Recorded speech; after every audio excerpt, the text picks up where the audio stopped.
इनके जाने से कहीं कोई अनर्थ ना हो जाए। और फिर बाबा ठीक ही तो कह रहे हैं, है तो ये अतिथि और अतिथि देवो भव। जो भी हो, हमें इन्हें प्रसन्न करके यहाँ से भेजना चाहिए। रुकिए बाबा।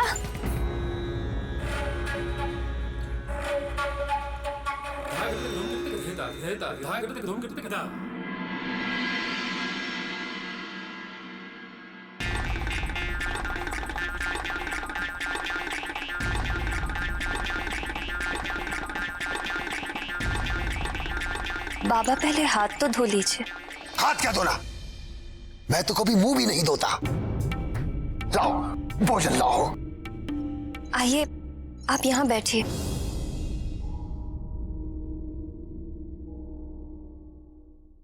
नहीं, मैं तो यहां बैठ जाऊंगा। किंतु बाबा, यह आसन तो हमारे इष्ट भगवान शंकर जी के लिए है। मैं कुछ नहीं जानता। मैं तो यहीं बैठूंगा।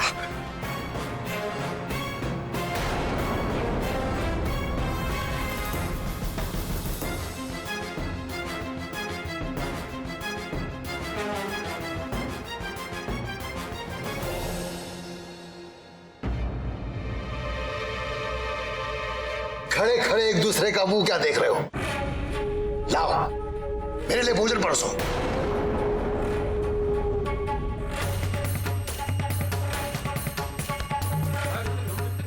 अच्छा, तुम लोग मुझे यहां बैठा देखकर कूद रहे हो।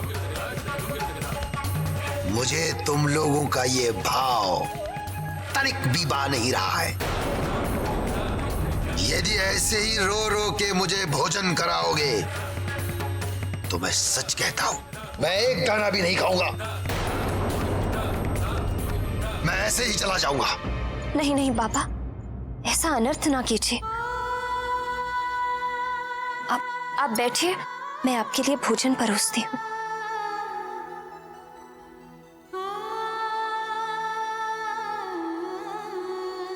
रुको।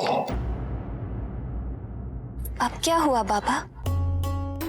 मुझे हाथ धोने की शिक्षा दे रही थी और स्वयं बिना हाथ धोए ही मेरा भोजन परोस रही हो। किंतु बाबा, मेरे हाथ तो शुद्ध हैं। और फिर आपने ही तो कहा। तेरा मेरा क्या मेल है? मैं तो भिखारी हूं, तू तो गृहस्थन है। तुझे तो शुद्ध अशुद्ध का विचार करना चाहिए। जाओ, मेरे हाथ धो कर लाओ।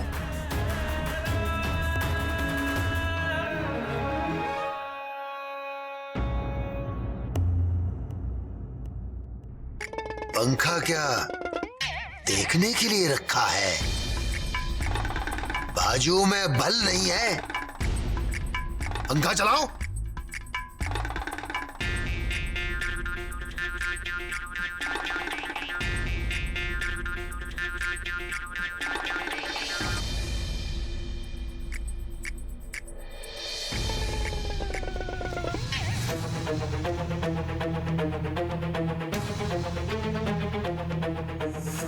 बाबा, भोजन प्रारंभ।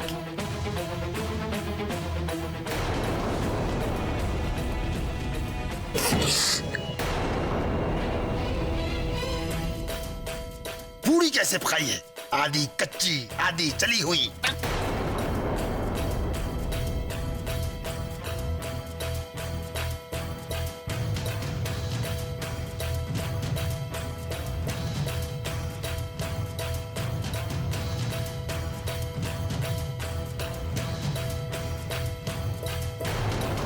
बनाओ ये सब।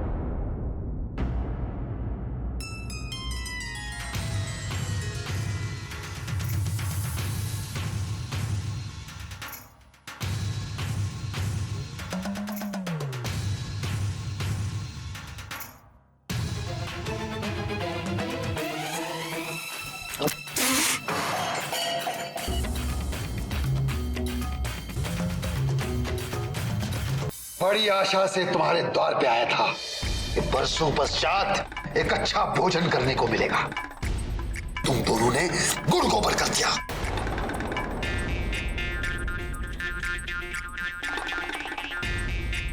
फिर भी अच्छा ही हुआ, मैंने तुम्हारा सत्कार स्वीकार कर लिया। भूखे का पेट भरकर कुछ तो पुण्य मिलेगा तुम्हें, नहीं तो उस अवगढ़ अहोरी जटाजुटी शंकर की सेवा करने से तुम्हें कुछ नहीं मिलने वाला था। भस्म लपेटकर, गले में नागमाला डालकर, भयंकर रूप धारण करके शमशान में बैठने से कोई भगवान नहीं होता।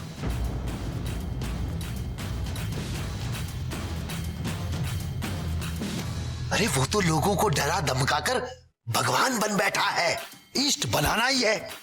इससे पूछो, मैं तुम्हें बताता हूं कौन सा भगवान तुम्हारा भला कर सकते हैं। बस कीजिए बाबा।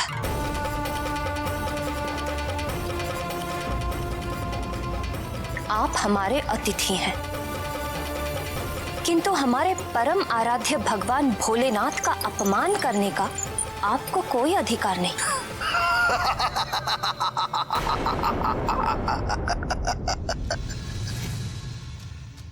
इसमें अपमान क्या है बालिके?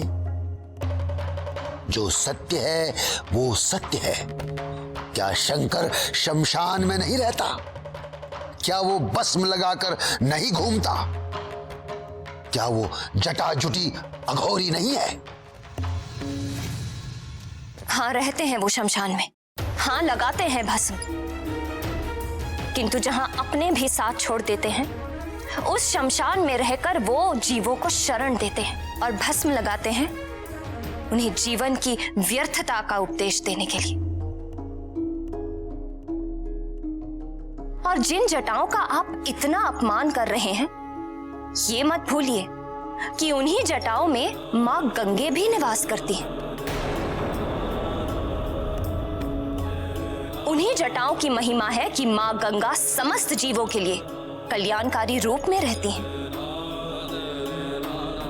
नहीं तो जिस प्रचंड वेग से वे स्वर्ग से उतरी थी, यदि भगवान जटाशंकर ने उन्हें अपनी जटाओं में ना घेरा होता तो वे अपने वेग से सब कुछ बहाकर नष्ट कर देती।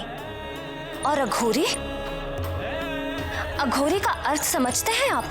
घोर का अर्थ होता है क्रूर, और अघोर अर्थात जिसमें कोई क्रूरता ना हो, जो घोर पापियों के प्रति भी करुणा की दृष्टि से देखते हैं। ऐसे हैं मेरे भगवान भोले शंकर।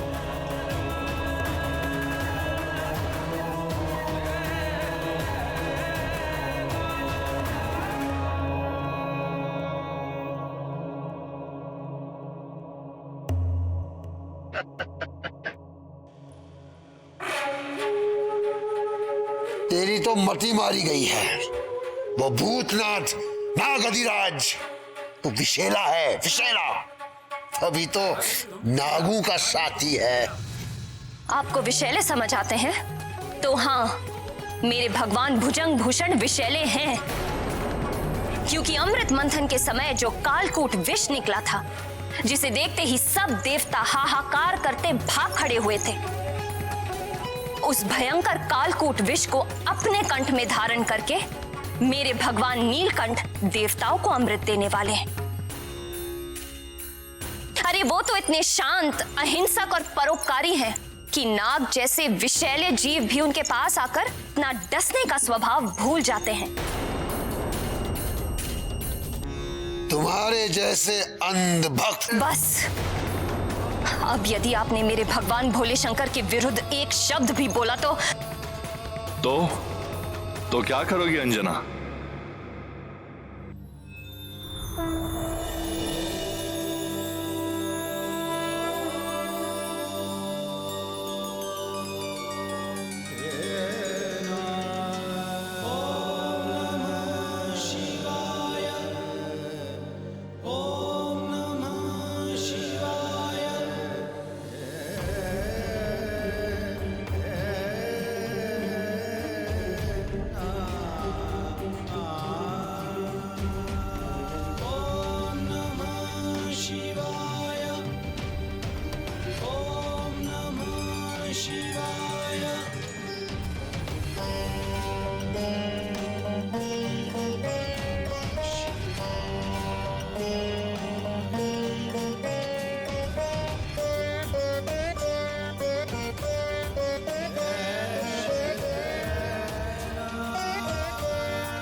तुम अपनी परीक्षा में सफल हुई पुत्री अंजना।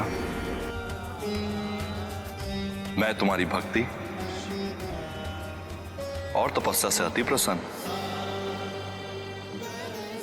तुम्हारी मनोकामना पूर्ण होने का समय आ गया है। शीघ्र ही वायुदेव के द्वारा तुम्हें मेरा प्रसाद प्राप्त होगा।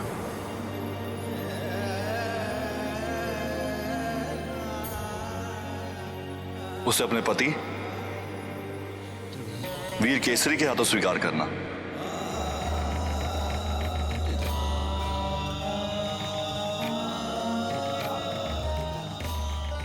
तुम्हारा होने वाला पुत्र समस्त संसार में अपने बल और पराक्रम के कारण विख्यात होगा।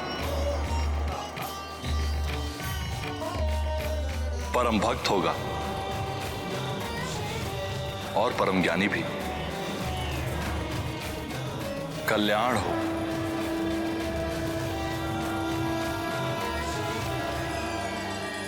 भगवान गौरीनाथ ने अच्छी लीला की अंजना के साथ, किंतु उनके बारंबार उकसाने पर भी अंजना ने अपना धैर्य नहीं खोया। निश्चित ही ये उसकी तपस्या का ही प्रभाव था कि वो भगवान शूलपाणी की परीक्षा में खरी उतरी। वेदों में गृहस्थ के लिए 5 प्रकार के जिन नित्य यज्ञों का विधान है, उसमें ब्रह्म यज्ञ, देव यज्ञ, पितृ यज्ञ और भूत यज्ञ के साथ अतिथि सत्कार रूपी मनुष्य यज्ञ भी प्रतिदिन करने का आदेश दिया गया है।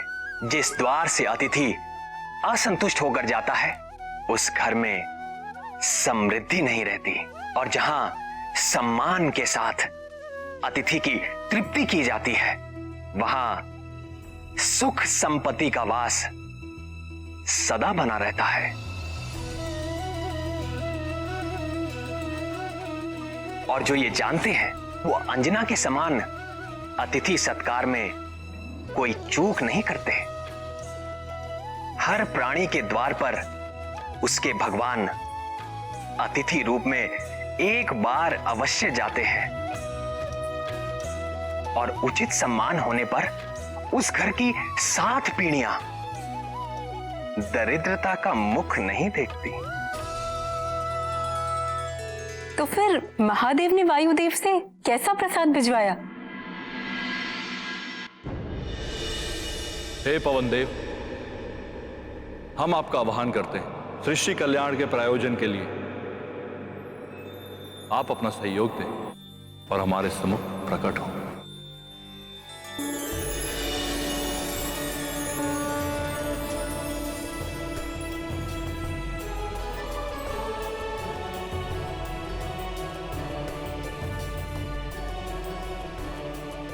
जगत जननी माता पार्वती और जगत गुरु भगवान भूपति की जय हो। मैं कृतार्थ हुआ महादेव। अपने तेज को वहन करने के लिए आपने मेरा चुनाव किया है। ये मेरे लिए बड़े सौभाग्य की बात है। आदेश करिए भगवान रुद्रेश्वर।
आप जानते हैं कि आगे आपको क्या करना है।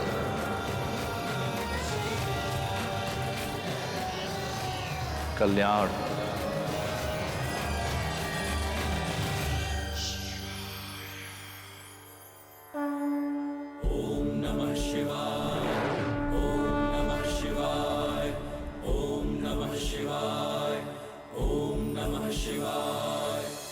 शंकर जी ने दे दिया तेज, पवन सुत अब आने वाले हैं।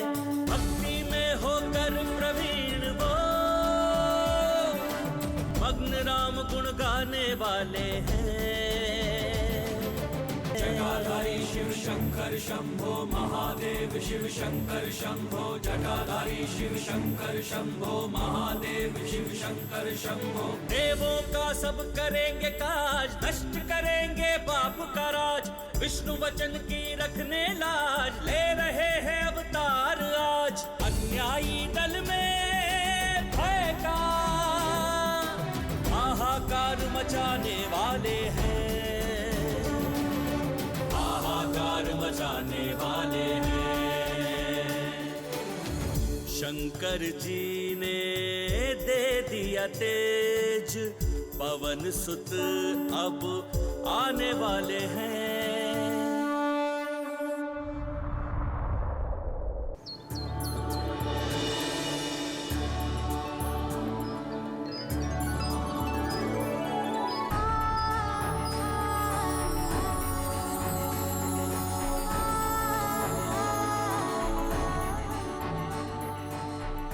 प्रिय, मेरा हृदय धड़क रहा है। लग रहा है कि कुछ अलौकिक घटने वाला है। तुम ठीक कह रही हो प्रिय। मेरा हृदय भी एक विचित्र आनंद से भर उठा है। और देखो ना, ये समस्त प्रकृति भी उल्लास में खिल सी गई है। लगता है आज सब कुछ हमारे अनुकूल हो रहा है।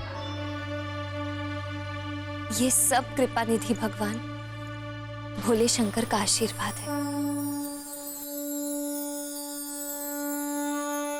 दीन जन की करेंगे रक्षा, वज्र बनेगी सूर्य की कक्षा। भगत जगत के लेंगे शिक्षा, बल विद्या की देंगे भिक्षा। बलिदान प्रेम बैराग के नव आदर्श बनाने वाले हैं, नव आदर्श बनाने वाले हैं। शंकर जी ने दे दिया तेज, देवी अंजना, पवन सुत वनराज केसरी, मैं पवन देव हूँ। भूत भावन भगवान शंकर और माता भवानी का संदेश लेकर आपके पास आया हूँ।